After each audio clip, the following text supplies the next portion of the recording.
I'm Chris, and this is MMA for You. I'm going to be doing my post-fight analysis for UFC On Fox 22, but before I get into that, I'd like to plug a couple things. First is my author's website at www.chrismoldon.com. The other thing I'd like to plug is my storytelling podcast, Chris's Storytelling Corner, which you can find on SoundCloud, PodBean, or YouTube. Links to those will be provided on the description. So, on to this card. I thought for the most part it was pretty fun. The main card was, I thought it was pretty good. There were some fights on the mid card, like Emmett Holtzman, Aldana Smith, which are really good. Excuse me. Covington showed a really good performance there. Paul Craig just kind of really I thought outperformed, to be honest with you. Alayev versus Velikovic wasn't that great. Sandoval versus Ronnie wasn't too bad. I liked Wineland versus Mizugaki. As far as bonuses go, Watterson and Craig picked up performance of the night, while Smith versus Aldana got fight of the night. My picks weren't too bad, 8 out of 13. I actually got the whole main card right. The ones I missed were Alayev versus Velikovic, Smith versus Aldana, Covington versus Barberena, Hirota versus Miller, and Craig versus Enrique da Silva. Let's get started. So Michelle Watterson defeated Paige Van Zandt via, it's actually a technical submission because Paige decided not to tap. She actually just went to sleep 3 minutes and 21 seconds into the first round. That sequence that pretty much started the beginning and the end was real slick. Some things to note though. Paige Van Zandt cannot box. There were some times when Watterson was hitting her clean with punches. The other thing is that her ground game just isn't very good. It's not very aware. She's not really aware of where limbs are or certain things are when she needs to be. So she just kind of squirms around without a real sense of leaving things here or whatnot. Or sometimes she'll throw ground and pound, like when she's on top, she'll be in half guard, and she'll have her leg in a place where she could get swept, but, she's just ground and pounding and whatnot. Watterson, though, hitting that one throw, taking the back the way she did, getting the body triangle, switching the body triangle when Paige turned to the right side, and then she got the choke quite easily. Like I said, just doesn't seem like Paige knew how to defend a choke well or something. It's like she got under the chin a lot easier than I thought she would. But, you know what? She got it as easily as I thought she would. Excuse me. That's the thing. There's no sense of defense with Paige, and that's something she needs. She's a great athlete. She's young, but on a technical level, she needs a lot of improvement. She can out-hustle and outpace opponents, but she can get outboxed. She can get out-grappled, and her prospects are still really good for the division. Don't get me wrong. Alpha Male, I don't know, is the camp to clean up those technical deficiencies. What she's good at is pretty much what Alpha Male is good at. She's good at being athletic, scrambly, and whatnot. And that fits with an Alpha Male style. But if she wants to fix, her striking technique, some of her wrestling, some of her defense, they're just not known for their defense or their, really, great, technical striking. Save for when they had Bang Ludwig. Watterson, though, This fight surprisingly went the way like I thought it would, in the sense that she won because she was more technical. And I thought the size difference would be a problem, but it wasn't, because the technical difference was just so wide. Van Zant would charge in, Watterson punches her in the face. Get her up against a cage. Van Zant's trying to hit her head and arm throw, which honestly it looks like her opponents are getting wise to. Watterson more or less hits her own very similar throw. It wasn't a head arm throw because she didn't have the underhook. It was like, ah, geez, there's a name for this too, and I totally forgot the name of it now. Ah, geez, there's a particular name for it. I don't want to call it headlock throw, but there's a name for what she did. But everything looks slick.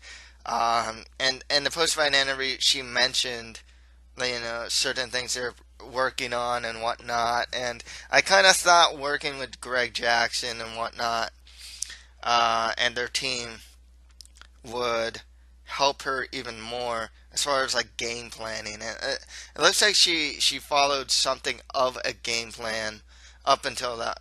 Well, yeah, she followed something of a game plan. Van Zant did go for that head and arm throw once as they were going to the cage. Watterson was also hitting her as she was coming in.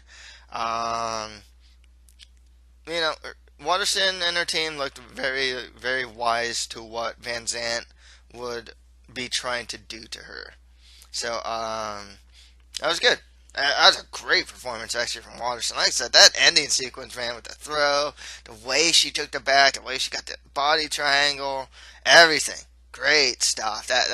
It's crazy because Watterson really is like, when I've seen her before, she used to be something like a Paige almost, kind of just threw a lot.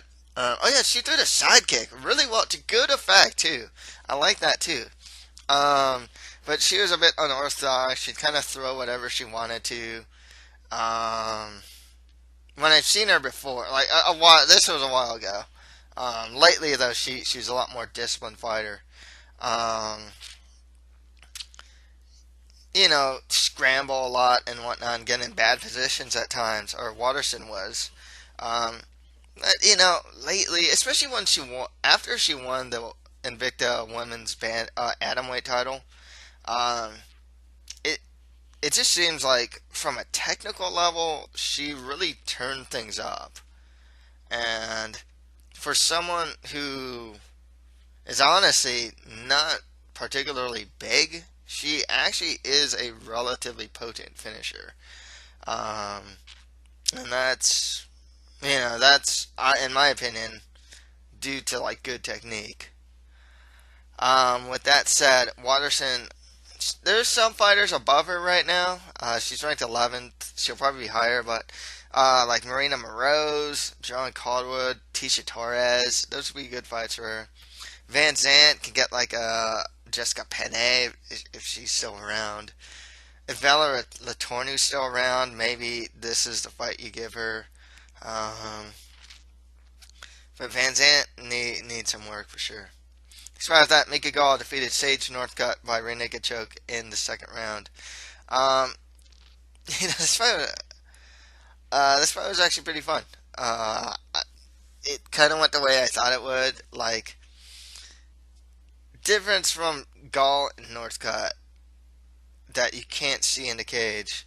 One, Mickey Gall went to TriStar. Or the thing is that Mickey Gall went to TriStar. Sage Northcutt, I believe, like, isn't his dad his coach or something like that?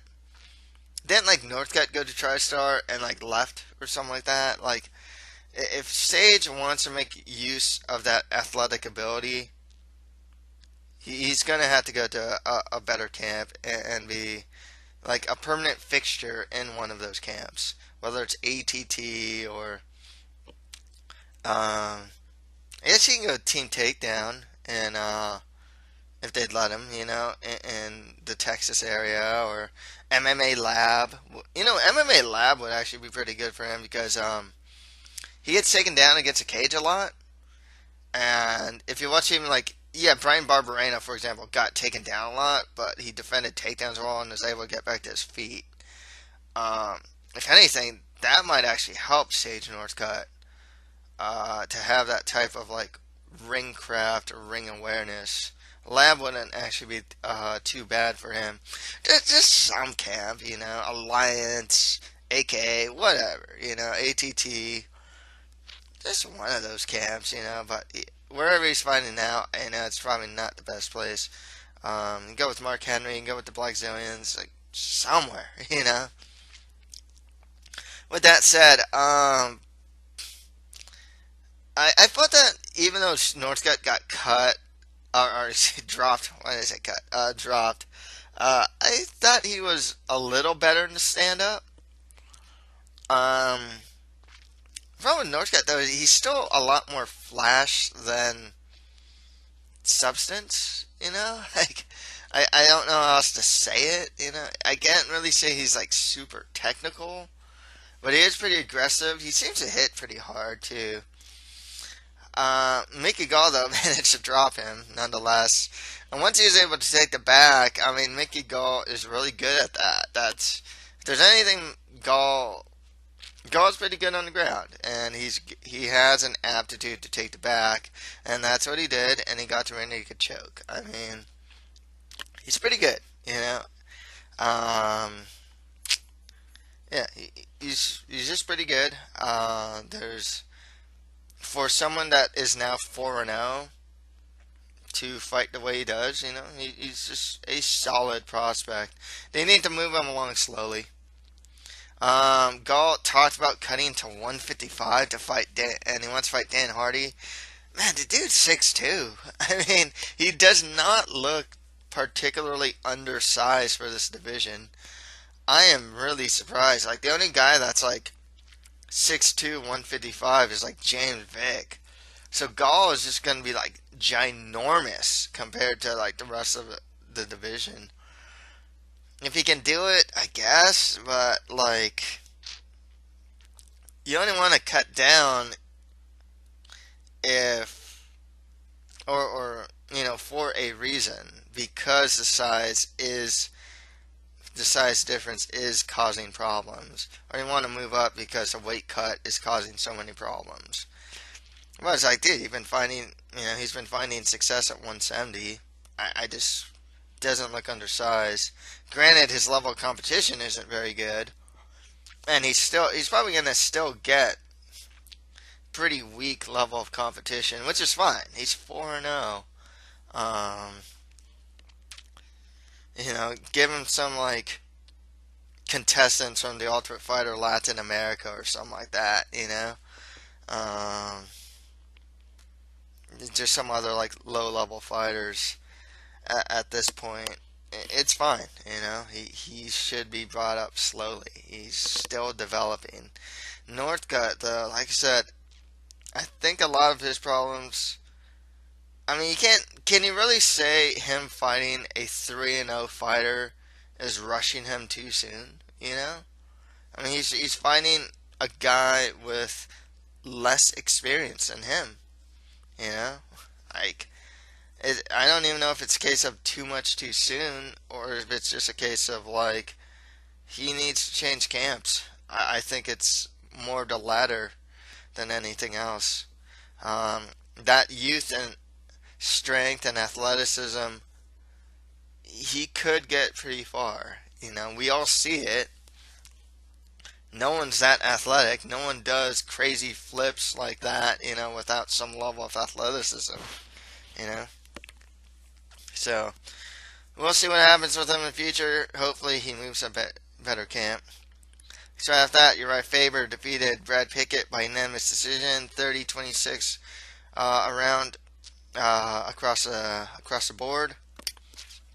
Retirement fight for Faber, and I believe it's Pickett has also mentioned this is also his retirement fight as well. Great send off, I thought he was so close to finishing that fight in the first round. I think he could have if he just pounded a bit more. It looked like Faber was really trying to go for his patented guillotine. It would have been cool to see him finish with the guillotine, like the Uriah Faber guillotine. Uh, it was a good send off, against a good, a credible enough opponent. It's actually really surprising that Faber and Pickett have not fought each other up until this point. They've been in the division for so long. Heck, they both fought in WEC as well. So I believe Faber's 145 and Pickett was 135 during the time, though. Um, but yeah, he got his send off. Um, he's got his fighters that he's managing and whatnot. He'll be fine. He's still gonna be around. You'll probably see him. Wouldn't surprise me to see him in the corner of Cody Garbrandt. Um, Faber's got a lot going on for him. Great time for him to retire. His age, he's not taking a hit as well as he used to. He looks just a bit slower. His fight against Jimmy Rivera showed that, now it's just top 10 guys beating him, not just championship level fighters. So it was only going to get worse for him, not better. I can't really see a career resurgence, especially at 135. Speed kills in that division. Guys are very skilled in that division. Some of these prospects look really good, really dangerous too. Um, Good time to retire. Great performance to retire from. Um, Next fight after that, Alan Joban defeated Mike Perry by unanimous decision. Uh, yeah, what I said on the predictions for this fight was that I thought that Joban's variety is going to beat up Mike Perry. If I were to describe Mike Perry, I would honestly say he's something akin to like Dan Henderson, and he's a guy that seems to always be looking for that one-shot kill shot with the right hand. And he counters a lot too. He's not a guy that really pushes the pace himself. He looks to counter. He came up short a lot. His defense still needs a lot of work. He could not defend that. Joban was southpaw, and he could not defend that left cross during this fight. He's still, there's potential with Perry. Good athleticism, strong as heck. He seems to have a natural inclination for fighting. Defensively, dude, the guy needs a lot of work. In every fight of his so far, he's been wobbled and or dropped. He's had something of his last two fights were something of come from behind victories as well. To be more confident in the guy, come from behind victories aren't the best. When he fought Hung-Yu Lim, Hung-Yu Lim was actually beating him up a bit before he started to just run into punches. And then when he fought his last opponent, the English guy, I forgot his name. I would say it's something of come from behind victory. It wasn't like I don't recall it being quite clear that he was winning per se, because he doesn't throw a lot too. That's a problem.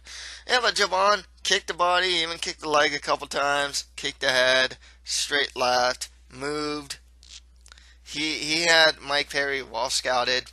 He was very well disciplined, even went for his own takedowns too during opportunistic times. Fine, hey, mix in the takedown, just make the opponent think that, of different things he might do.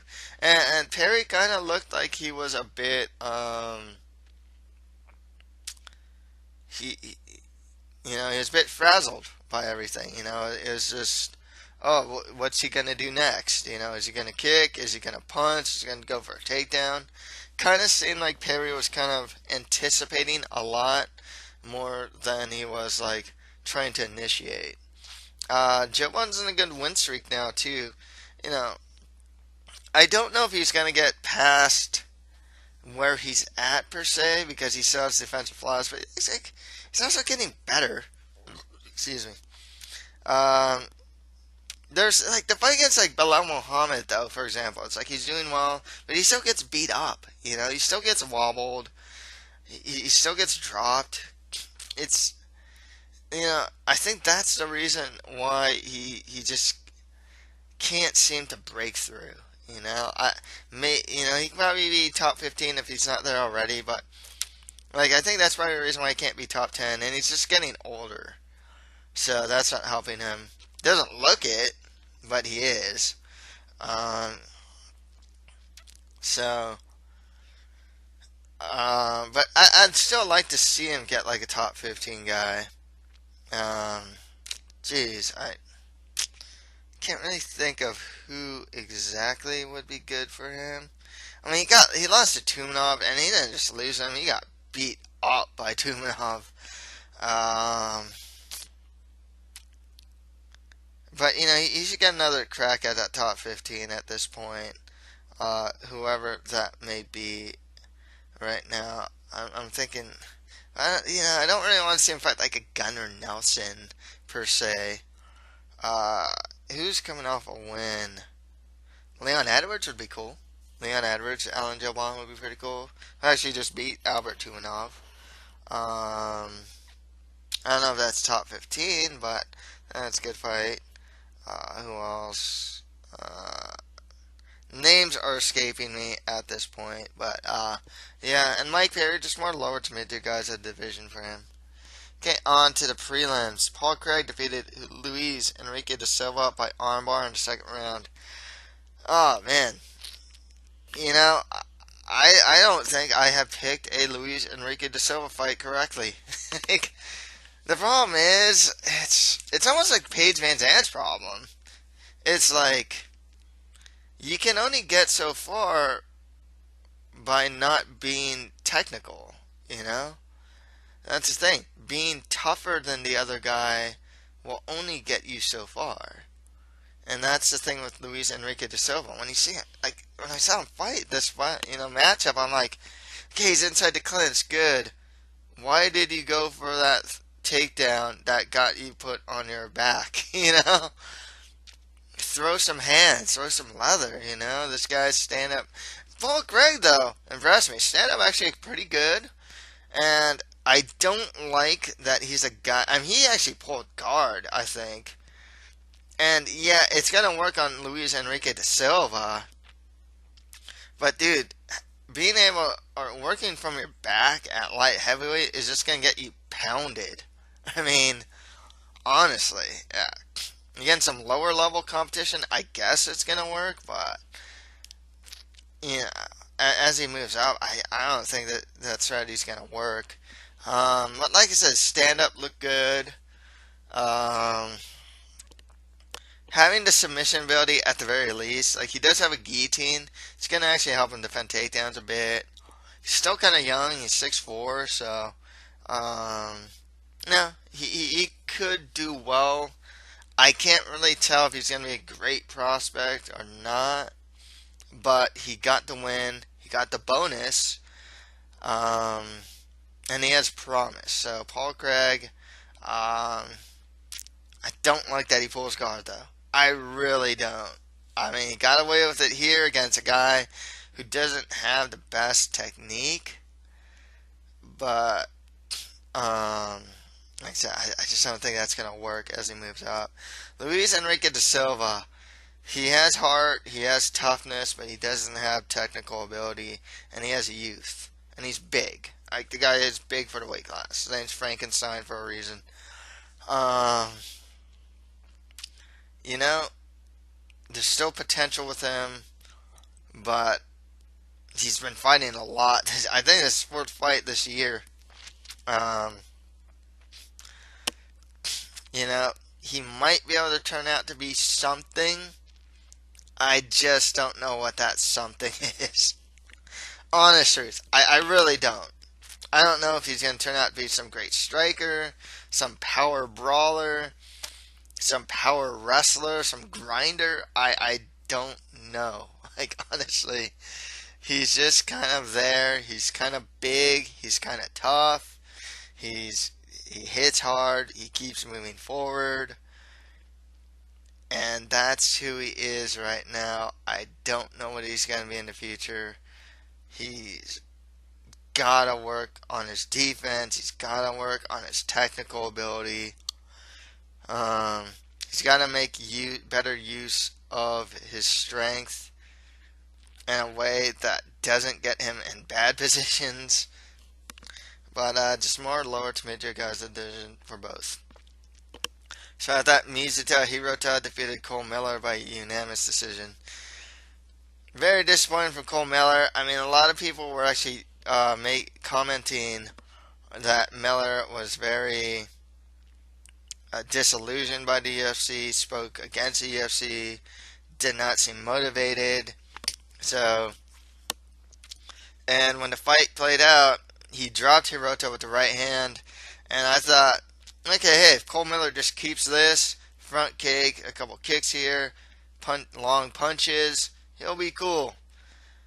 Nope. He just seemed like he didn't want, after a while, he just seemed like he didn't want to fight. Hirota, I mean, he's just a guy that's there. I don't know how else to say it. Like, he's got good wrestling. He's a decent enough striker. He's tough enough. He's experienced enough. I guess he can be like a tough out for some guys. But he's just a guy that's just kind of there, you know? Cole Miller is a guy that doesn't look like he wants to be there anymore, though. And I don't know if he wants to even be fighting anymore. Really unfortunate, you know. I think he's on a losing streak. That wouldn't surprise me to see him get cut. So, he looked terrible here. I mean, he got taken down and just... Once he got taken down every round, it was just like, okay, he's just done, you know? So, he looked like a guy that just wanted a paycheck at this point. Hirota lives to fight on again, I guess. Give Hirota more lower to mid-tier guys of the division, and with Miller, I think he's probably going to get cut. So right after that, Colby Covington defeated Brian Barberena by unanimous decision. Well, I went for the upset. What I was saying is that if Barberena loses, it's not mainly due to wrestling. I was wrong. I will say this. Barberena fought the takedowns well. He constantly got back to his feet when he's taken down. What surprised me, and I thought Barberena could get the better of the standing exchanges. So, I thought that's where he would get the edge. I did not know that Covington improved. I knew he was improved. I saw improvement in his stand-up, but he looked crisp in this standing. Strikes looked crisp. He's throwing good combinations. He was accurate. You know, it's not like he was looping his punches or anything like that. You know, everything just looked crisp.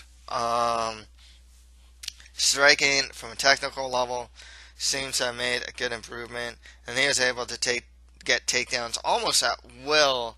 It's just he couldn't keep Barberena down because Barberena is just that scrappy and that squirmy and scrambly to get back to his feet. But yeah, man, I'm probably not going to pick against Colby Covington for a while. After a performance like this, you know, he fought a tough guy too. I mean, Brian Barberena would not go away, and Covington, you know, had to work, and that's what he did. And he is hitting massive amounts of takedowns, timing them really well too. By the way, excuse me. Crisp striking, still young, trains out of ATT. Sky's the limit for him. Really liked what I saw from Covington here. You know, just give him some top 15 at this point. Give him top 15 guys. I think he's ready. He looks like he can beat the lower tier quite easily. His wrestling alone gets him pretty far. And now his striking's improving. And then he just beat like one of the tougher outs of the division unanimously. It wasn't even close. Um, yeah, give him some top 15 guys. Give him Jobon. Give him Jobon. That'd be cool. You know. Yeah. So good performance from Covington. Barberena, he lost. But I think his role I think at this point he's probably going to be stuck as gatekeeper. That's fine. He fights like one, Yeah, just give him like some prospects here and there. If you can beat Brian Barberena, cool. If you can't, not ready for that top 15. Next fight after that, Alex Morono defeated James Montazeri by unanimous decision. The reason why I did not pick James Montazeri was exactly what happened in this fight. This guy's cardio is bad. He just has terrible cardio. I don't know why. He used to fight at 155, and his cardio is bad there. So he moved up to 170, and his cardio is still bad. And it's not like he throws a lot too. He throws a lot of kicks, a lot of single kicks though, but a lot of kicks nonetheless. Yeah, there's just something about James Montazeri's cardio that is just terrible, and I don't know what it is. I don't know if it's because he's fighting in a non-economic way or what. But yeah, he just has bad cardio. Won that first round, man. He was getting cocky too in that first round. He was turning his back to Morono. Morono was playing his fight. It's like, okay, Morono would throw a kick from range. Montazeri would throw a quicker, stronger kick at range. What happened was Montazeri started to gas. Morono started to go inside and make the fight ugly. And that's when Morono was just blasting him. Elbows from the clinch. Montazeri's hands down. It seemed like Morono could not miss an overhand right.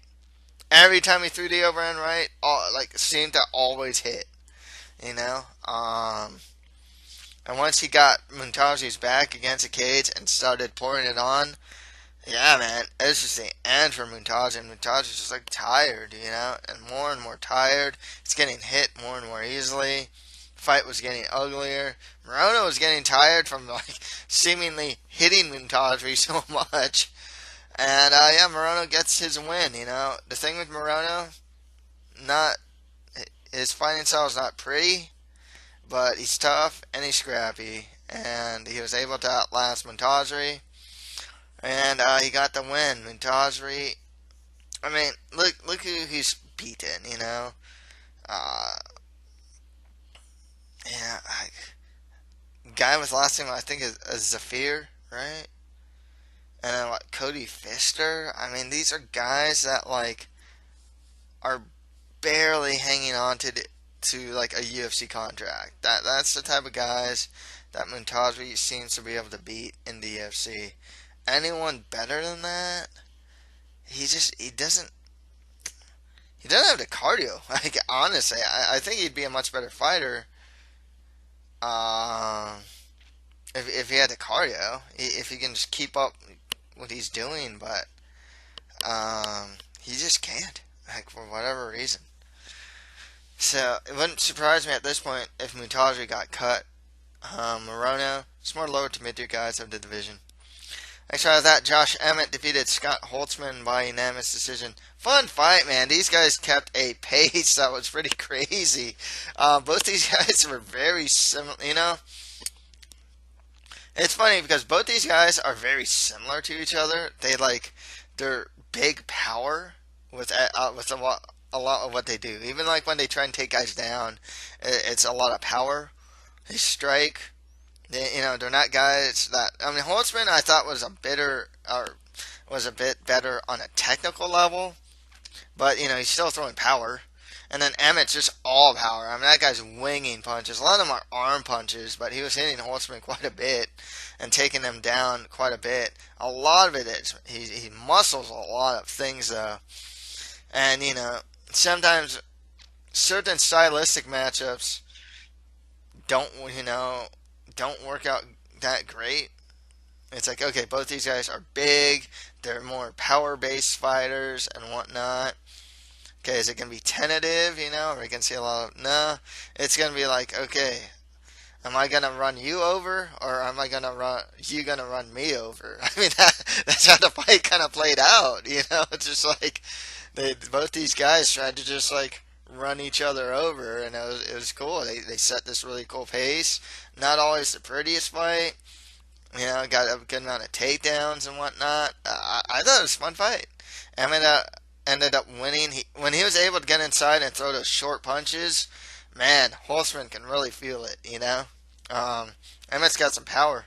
If he gets some technique with that power, not just it looks like he's throwing a lot of arm punches. He might get a lot more knockouts in the UFC. You know, so he's a good prospect. Holtzman's actually a pretty solid fighter. I think his striking has improved. Like all MMA lab guys, he's good against the cage. They're all good against the cage. Difference from Emmett and Holtzman too. Ended the first round with Holtzman. When he got Emmett on his back, Emmett had a hard time getting back to his feet. When Emmett would get Holtzman down, Holtzman would be able to get back to his feet when he's taken down. Like I said, it's one of the strengths of MMA Lab. It's just, these guys are hard to take down against a cage, relatively, and they're hard to keep down. I mean, they're all like that, and both these guys, is Holtzman on a losing streak? No, I think he won his last fight, right? Or was that the Dover fight? I forgot. He may have won his last fight against someone I don't remember. But both these guys, should just fight more like mid to lower tier guys of the division. I don't know if Holtzman's gonna get very far, or any farther than like something of an action fighter. But Emmett has some potential, but he needs to fix those technical holes in his game in order to get there. Next fight after that, Leslie Smith defeated Irina Aldana by unanimous decision. Good strategy from Smith, I think this kind of exposed Irina Aldana, and I will say this. I thought the rounds were a lot closer than they appeared. I think one thing that may have been missed by the judges is the fact that Leslie Smith was throwing. There were a lot of hits that are a lot of like strikes that Leslie Smith was throwing that were just missing because like Irene Aldana was slipping a lot. Like that's the thing too. It just made it. But Leslie Smith was the aggressor, and she really made Aldana fight off the back foot. She had the veteran savvy. It really came off like a technical brawler or technical boxer versus a brawler. I think Aldana could have made some adjustments and maybe doubling, if not even tripling the jab. I understand that Leslie Smith was trying to counter a couple times, but she actually found early success when she was using the long punches, just the jabs and the crosses. I think that's the other problem with Aldana, though. It's like she only has like 3 punches, a jab, a cross, and a left hook. And she doesn't even use the left hook very much. She uses the 1-2, which is fine. I mean, you want that, but like I think the problem with Aldana is there isn't a lot of variety, in what she throws. It's not like Leslie Smith, at the very least, throws a head kick, and she throws to the body, and then she throws to the head, real loopy, but brawling. She's a brawler, and then she has the veteran savvy to beat Aldana. It's still a fun fight, man. This was easily fight of the night, and Aldana's still only like 28. She's big for the weight class too. she's good. I can actually see if she fought some lesser competition. Leslie Smith's tough as nails, despite getting cracked by Cyborg. She's tough as nails. I can see Aldana dropping some of, her future opponents. Um, and a lot of her opponents just don't have that type of like pressure that Leslie Smith has. So I can see, despite this loss, I can see Aldana getting pretty far. I think she's still one of the better prospects of the division. Leslie Smith, though, she's doing work, looking good too. It's actually one of her best performances I've seen from her. Uh, Dropped Aldana in the first with the right hand. She fought a Leslie Smith fight, but a smarter Leslie Smith fight. She wasn't just brawling to brawl. She was timing her blitzes very well. Actually, she timed it very well, and hit head went for the head and body. So good performance with Smith. I think she can fight like an Ashley Evans Smith or maybe a Betch Gohea next. Aldana, just maybe some lower tier fighters of the division. On the Fight Pass prelims, Eddie Wineland defeated Takeya Mizugaki by TK in the first round. Mizugaki's chin is slowly but surely deteriorating. He's at like this amazing chin. He still has veteran savvy and could probably still beat like guys not in the top 15, but anyone that seems to like hit hard now, can probably crack Mizugaki. Wineland's kind of in a resurgence at this point, Got a really good win over Frankie Saenz last time out, and now just knocked out Mizugaki. Yeah, both wins by knockout too, or TKO at least. He looks like he's there, he can be a good test for young prospects. If you want to give him Rob Font, maybe, I guess you can do that. Give him maybe someone around closer to his age, maybe like a Uriel Contra. He's coming off a win also. That'd be cool too, Mizugaki, yikes. I don't, he'll probably stay in the UFC. I can see that. But he needs to fight someone way outside the top 15 at this point. Next fight, that Hector Sandoval defeated Freddie Serrano by unanimous decision. Yeah, this is kind of what I expected. Sandoval pushes forward. He's kind of like Josh Emmett in a way. I think aren't they both Team Alpha Male guys? Forgot. Might be. They fight very similar. They just push forward, throwing these wide hooks. Goes for that takedown against the cage. More power than technique. And yeah, he's able to overwhelm Serrano. And Serrano, he's still just so raw. There are some times he got hit and he like turned his back to almost turned his back to his opponent. He doesn't exactly know what to throw at all times. He's still a great wrestler, but that's all he really has. 2-fight losing streak for Serrano. He's a bit older too, but a great athlete. But he needs to get that technical stuff better. I don't know if he stays in the UFC or not at this point. He could actually. He's a guy that could use some seasoning in the regional scene. He's a bit older though, so I don't really know. But he hasn't fought for a while, or he hasn't been doing MMA for that long. So yeah, we'll see what happens with Serrano. Hector Sandoval, good win. He fought like I expected him to. He fought like the footage I've seen from him in the regional scene, not necessarily against Wilson Hayes, but in the regional scene. It's kind of how he fought. How he fought here is kind of how he fought in the regional scene. Some more lower to mid-tier guys in the division for him. And finally, Sultan Alaev defeated Bojan Velikovic by split decision. That fight was pretty miserable. Velikovic, both of these guys are huge for the weight class, by the way. They can probably fight at middleweight and might even be better suited at middleweight. Well, with Velikovic, man, it's like he really is you can be too much of a jack of all trades, Velikovic is I can't say, man, he's a great striker, he's a great wrestler, a great grappler, or anything great in the clinch. No, it's like, okay, he's adequate there, he's average here, he's good there, but he's not great at any one aspect of those phases of the game.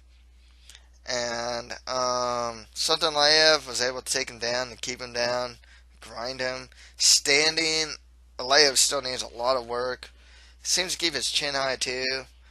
Um, and both these guys, honestly, just more lower to mid two guys of the division. I don't see two. They're not prospects, if you can call them prospects. That I'm particularly excited for to be blunt. I'm really not. So that's pretty much it for my UFC on Fox 22 post-fight analysis. If you have any comments, just leave them below. And please check out my author's website at www.chrismoldon.com and check out Chris's Storytelling Corner as well. So, that's pretty much it for MMA for You. Thank you guys very much.